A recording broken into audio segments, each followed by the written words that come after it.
ഞാനിപ്പോൾ ദേ ഐബ്രോസാണ് മേക്കപ്പിൽ ഫസ്റ്റ് തീർത്തേക്കുന്നത്. എന്താണെന്ന് വെച്ചാൽ ഐബ്രോസും കണ്ണും എന്നെ സംബന്ധിച്ച് ആദ്യം തന്നെ നമ്മൾ ചെയ്ത് കഴിഞ്ഞാൽ ഫോൾ ഔട്ട്സ് എന്തെങ്കിലും ഉണ്ടെങ്കിൽ നമുക്കത് വൈപ്പ് ചെയ്തിട്ട് അല്ലെങ്കിൽ റിമൂവ് ചെയ്തിട്ട് നമുക്ക് മേക്കപ്പിലേക്ക് പോവാം. അപ്പോൾ ഇവിടെ ഞാൻ ചെയ്തേക്കുന്നത് ഇപ്പോൾ ഈ ഒരാളുടെ ഐബ്രോസ് രണ്ടും ഒരേ ഷേപ്പല്ല, പക്ഷേ ഞാൻ അതിൻ്റെ ഉള്ളിൽ ഫില്ല് ചെയ്തിട്ട് ഞാൻ എന്താ ചെയ്തേക്കുന്നതെന്ന് വെച്ചാൽ ലൈറ്റായിട്ട് കൺസീലർ കൊണ്ട് ഞാൻ ഒരു ഷേപ്പ് കൊടുത്തേക്കാണ്.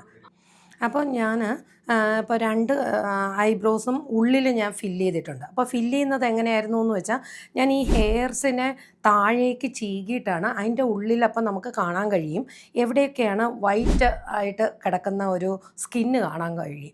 അവിടെയാണ് ഞാൻ കളർ ബ്ലാക്കും ബ്രൗണും കൂടെ മിക്സ് ചെയ്ത് കൊടുത്താണ് ഞാനിപ്പോൾ ഐബ്രോ ഫില്ല് ചെയ്തേക്കുന്നത്. എന്നിട്ട് ആ ഐബ്രോ എനിക്ക് കുറച്ച് നല്ല ഷാർപ്പായിട്ട് തോന്നിക്കാൻ വേണ്ടി ഞാൻ എന്താ ചെയ്തത്, ഞാൻ കുറച്ച് കൺസീലർ എടുത്തു. എന്നിട്ട് ഒരു ചെറിയ ഒരു ബ്രഷ് വെച്ചിട്ട് ഞാൻ അതിനെ ഒന്ന് ഡിഫൈൻ ചെയ്തു.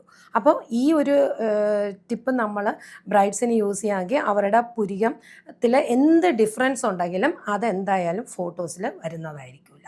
അപ്പോൾ ഇത് നിങ്ങൾക്ക് ഭാവിയിലത്തേക്ക് യൂസ്ഫുള്ളായിരിക്കുമെന്ന് ഞാൻ വിശ്വസിക്കുന്നു. അപ്പോൾ വീണ്ടും പുതിയ ടിപ്പുകൾ എൻ്റെ വീഡിയോസ് വാച്ച് ചെയ്യുക. വീണ്ടും പുതിയ ടിപ്സ് ആൻഡ് ട്രിക്സ് നിങ്ങൾക്ക് കിട്ടുന്നതായിരിക്കും.